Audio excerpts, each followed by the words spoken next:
These are the 4 common mistakes that people make when trading credit spreads that I want you to avoid so you can see the best returns possible. Credit spreads are an amazing strategy, and it really does bring in consistency. I average about a 90% win rate with credit spreads, which is a great method to bring in consistent paychecks every single month and keep my life as a full-time trader. So if you don't know what a credit spread is, it's simply asking, where's the stock not going to go? And as long as it doesn't go to that area within a certain amount of time, and you can choose the time, you win. Instead of having to be correct on the direction of the price, you just have to not be dead wrong and you can make money. So I love credit spreads for that reason. The way I learned how to trade credit spreads is through mistakes. And so I want to walk you through what not to do so that you can avoid some of the heartache and pain and lost money that I had to go through to learn how to do this. Number 1, they sell their location based on the money being paid instead of the location on the chart that gives them the highest % chance of winning. The selling location of a credit spread is going to have a huge impact on whether or not you're successful or not. Too many people see a big number and they get, well, I can get paid $1,000 on this,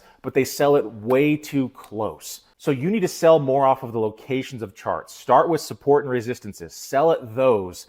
Yeah, you might get paid a little bit less, but it's a much safer trade that has a much higher win rate, and you will walk away with more money in the long run. The second most common mistake I see people make is they don't have a game plan if they lose. Everyone simply just hopes it works out, and that is not a good strategy. Hope is not a good strategy when it comes to trading. So if you can sell a spread in the right location, let's say underneath a strong support, well, now if that support doesn't hold and it gets below it, you now know you're wrong, and you can have a game plan to either roll the spread further away or buy some hedges, unravel the spread, whatever, but you have a game plan to help reduce your risk when you're wrong. So don't fall victim to that common mistake and hope the trade works out. Have a game plan for every scenario, and you will see way more success in your trading credit spreads. The third most common mistake I see people make when trading credit spreads is they don't understand the risk and how credit spreads work.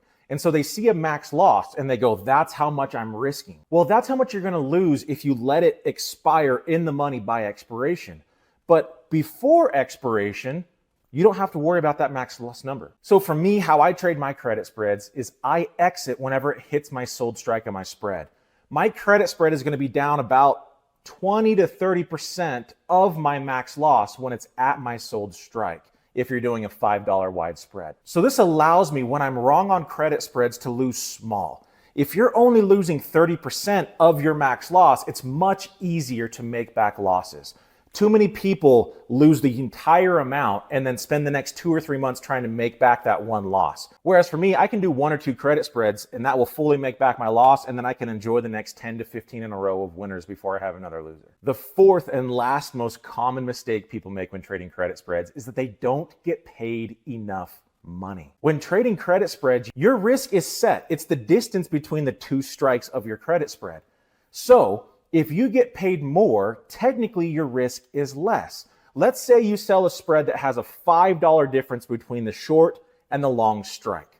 You are risking $5 on that. Well, you've got to times everything by 100 when you're trading options. So you're risking $500 max loss per contract. If you get paid $300 to do that spread, your risk is now $200. So the more you get paid, the less your risk actually is with credit spreads. So your job is to find a balance that is selling the correct location that allows you to hedge to determine if you're right or wrong and still get paid a large enough amount to reduce your risk. For me, my bare minimum is 10%. That's what I want to get paid, 10% of what I am risking. So if I'm risking $500 per contract on a credit spread, my minimum that I can get paid is $50. Ideally, I want to be paid more like 15 to 20% of my max loss. So that way, when I spend a little bit of money to buy it back to exit the trade, I'm still walking out with a little more than a 10% return overall on that trade. So there you have it. That is the 4 most common mistakes that I see people making with credit spreads that completely destroy their returns. So start trading credit spreads. They're an amazing asset and tool to bring in consistent income. Avoid those mistakes that we talked about here, and you'll start seeing amazing returns in your trading. Real Life Trading has partnered with Apex. Use the code REAL to get an amazing discount. With Apex, you can trade CME futures, and there's only one rule to pass the evaluation. So it's extremely easy to be able to unlock that account, access real money, and change your life.